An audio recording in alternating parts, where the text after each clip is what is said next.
बदमाशों के साथ पुलिस की मुठभेड़ हुई है और इस मुठभेड़ में एक बदमाश के पैर में गोली लगी है। तो ये लोग सर्राफा की दुकान में लूट करके भाग रहे थे। मुठभेड़ में 2 तरुण और अनुज नाम के बदमाश गिरफ्तार हुए हैं और इनके पास से लूट की रकम, चांदी और गहने, साथ में पिस्टल और कारतूस मिले हैं। तो लगातार कार्रवाई हो रही है और जो सर्राफा की दुकान को इन लोगों ने निशाना बनाया था और उसके बाद पुलिस इनकी तलाश में थी, तो 2 बदमाशों को गिरफ्तार किया गया है। इनके पैर में गोली लगी है। उमेश श्रीवास्तव हमारे सहयोगी और जानकारी के साथ जुड़े हैं। तो उमेश, बताइए जरा पूरी घटना किस तरह से कामयाबी मिली है?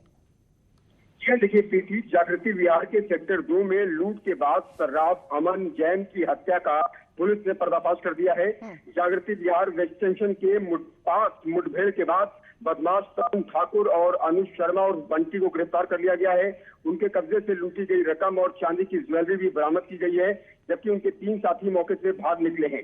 मौके से एक बाइक, तमंचा और 5 लाख की नकदी और चांदी की ज्वेलरी बरामद की गई है। एसएसपी अजय साहनी का कहना है कि एसटीएफ के साथ मेडिकल और नौचंदी पुलिस जागृति विहार एक्सटेंशन पर चेकिंग कर रही थी, तभी 2 बाइक पर सवार बदमाश आए। पुलिस के घेराबंदी करने पर बदमाशों ने फायर ठोक दिया। जवाबी फायरिंग में एक बदमाश को गोली लगी है, दूसरे ने भागने की कोशिश की लेकिन पकड़ा गया। गोली लगने से घायल बदमाश अनुज शर्मा है, जो गंगानगर के कसीरू बक्सर का रहने वाला है। दूसरा बदमाश शास्त्री नगर के ब्लॉक निवासी तरुण ठाकुर है, ये अमन का दोस्त बताया जा रहा है। तरुण ने रेकी कर वारदात कराई है। मुठभेड़ के दौरान मौके से 3 अन्य बदमाश भागे हैं। इनमें से एक मुंडाली तो दूसरा भावनपुर का रहने वाला है। बताया जाता है कि गोली अनुज ने चलाई थी। पूछताछ में तरुण ने अपने दोस्त अनुज के साथ मिलकर भागमल ज्वेलर्स के यहाँ लूट की साजिश रची थी। अनुज ने मुंडाली और भावनपुर निवासी अपने 2 साथियों को तैयार किया। उसके बाद शोरूम की रेकी की गई। तरुण ने चेहरे पर हेलमेट लगा रखा था और इसका सीसीटीवी फुटेज भी वायरल हुआ था। तो निश्चित तौर पर पुलिस ने आखिरकार इस अमन जैन हत्याकांड का पर्दाफाश कर दिया है। तरुण और अनुज को गिरफ्तार कर दिया है। जी, बहुत बहुत धन्यवाद उमेश, आपका विस्तार से जानकारी देने के लिए।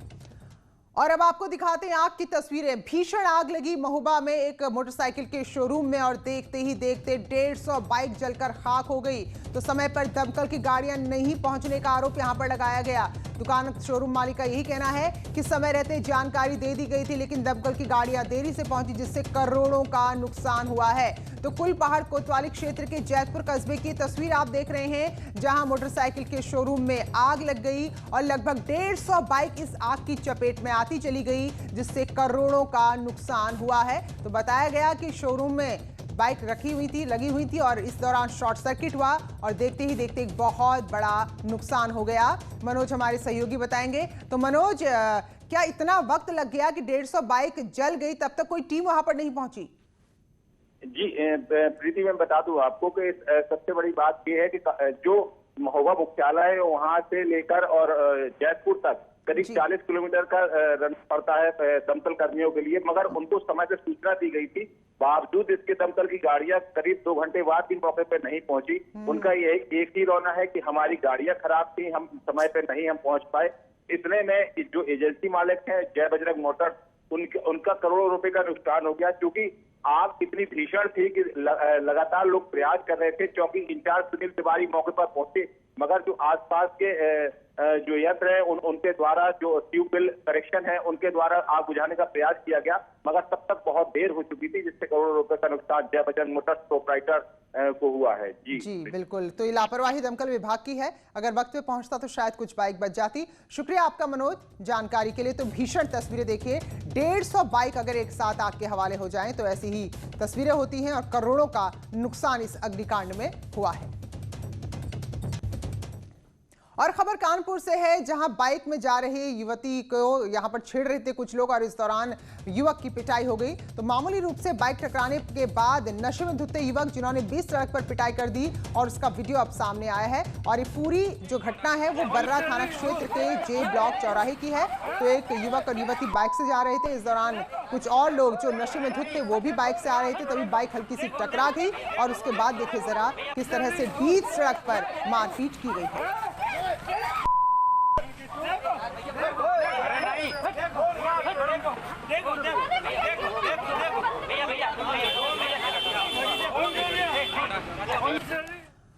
और लखनऊ से एक फर्जी अधिकारी को गिरफ्तार किया गया है, जो खुद को समीक्षा अधिकारी बताकर लोगों से पैसे ठगता था।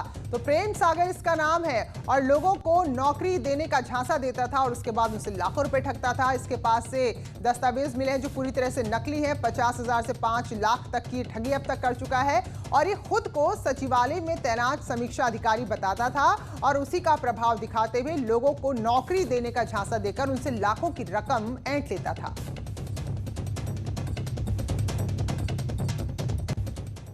फिरोजाबाद में देर रात बहुत मामूली विवाद को लेकर दो पक्ष आपस में भिड़े, लेकिन देखते ही देखते विवाद इतना बढ़ा कि मारपीट और फिर फायरिंग होने लगी। इस दौरान एक 12 साल के बच्चे को गोली लग गई, वो जख्मी हुआ। सूचना पर पुलिस पहुंची और घायल बच्चे को सरकारी ट्रॉमा सेंटर में भर्ती कराया गया है, जहां उसका इलाज चल रहा है। और फिलहाल गोली चलाने वाले 2 आरोपियों को अवैध तमंचों के साथ गिरफ्तार कर लिया गया है। थाना उत्तर क्षेत्र में ऐलान नगर में कुछ नवयुवकों में झगड़ा हो रहा था। उसमें एक नवयुवक ने एक कट्टे से फायर कर दिया और एक 12 वर्षीय बच्चे को वो जांघ में गोली लग गई है। बच्चा अस्पताल में भर्ती कराया गया है, जो खतरे से बाहर बताया जा रहा है। और इसमें 2 व्यक्तियों की गिरफ्तारी की गई है मौके से और शस्त्र भी बरामद कर लिया गया है और इसमें तहरीर प्राप्त करके आवश्यक विधिक कार्रवाई की जाए। उधर प्रयागराज में पुलिस ने लूट और चोरी करने वाले गिरोह के 2 सदस्यों को गिरफ्तार किया है और दोनों के पास से चोरी का 4 किलोग्राम चांदी और 150 ग्राम सोना और साथ में 15,000 की नकदी और एक बाइक मिली है। पुलिस का कहना है कि बरामद जेवरात की कीमत लगभग 10 लाख रुपए है। तो गिरफ्तार दोनों अभियुक्त लूट, छिनैती और चोरी करने वाले गिरोह से संबंध रखते हैं। इनके निशाने पर वो मकान होते थे जो सुनसान इलाकों में हैं। एसएसपी के मुताबिक इस गिरोह की तलाश में क्राइम ब्रांच समेत कई टीमें काफी समय से लगी हुई थी। दोनों लुटेरों की गिरफ्तारी यमुना पार के मांडा इलाके के पास से हुई है।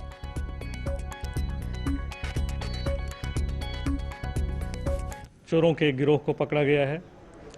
सूचना ये थी कि ये लोग लोकल एरिया में चोरी करते थे। रात में बंद घरों को देखते हुए कि जहां पर प्रॉपर्टी हो सकती है उन घरों को चिन्हित करते थे और वहां पर जाकर के लोग चोरी को अंजाम देते थे। 2 लोगों को सूचना के आधार पर पकड़ा गया है।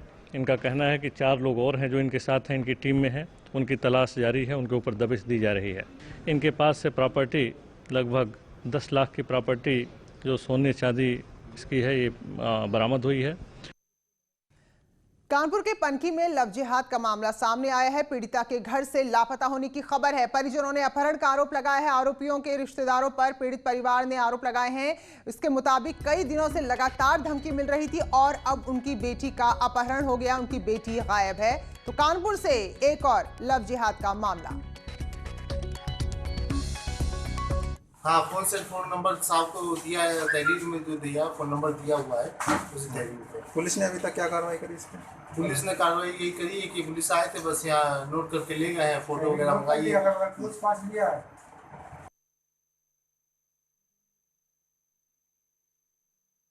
तो कई दिनों से धमकी लगातार मिल रही थी, परिजनों का कहना है, और इसके बाद उनकी बेटी का कोई पता नहीं है। उनकी बेटी का अपहरण हुआ है और पुलिस पर भी आरोप है कि बहुत कार्रवाई नहीं हो रही। थाने में एक महिला के परिजनों ने कुछ लड़कों के ऊपर धमकी देने का आरोप लगाया था। इस आधार पे मुकदमा दर्ज कर लिया गया था। इस मामले में 4 लोग वर्तमान में जेल में निरुद्ध हैं और महिला ने कोर्ट में अपने बयान में बताया था कि वो बालिग है और उसने अपनी मर्जी से संबंध स्वीकार किया था। और इस संबंध में आज महिला के परिजनों ने सूचना दी है कि महिला गुमशुदा है। इस आधार पर रिपोर्ट दर्ज कर ली गई है और 3 टीमों का गठन मेरे द्वारा किया गया है ताकि महिला की सकुशल बरामदगी सुनिश्चित की जा सके। तो पनकी इलाके की खबर है जहां से एक लड़की फिलहाल घर से लापता हो गई है। तो परिजन आरोप लगा रहे हैं कि अपहरण किया गया है और मामला लव जिहाद से जुड़ा हुआ है।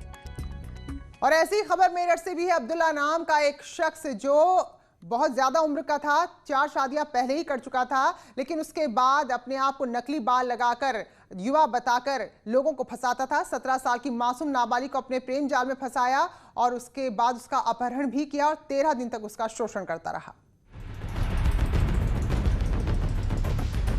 धारा पर कोरोना की हर खबर देखते रहिए न्यूज़ 18 इंडिया पर। घरों से शहरों तक की हर पल की हर खबर न्यूज़ 18 के रिपोर्टर पहुंचाते हैं आप तक, ताकि तेजी से फैलते कोरोना की मिले आपको फास्ट अपडेट। देखिए यूपी एक्सप्रेस 100 सिर्फ न्यूज़ 18 उत्तर प्रदेश उत्तराखंड पर।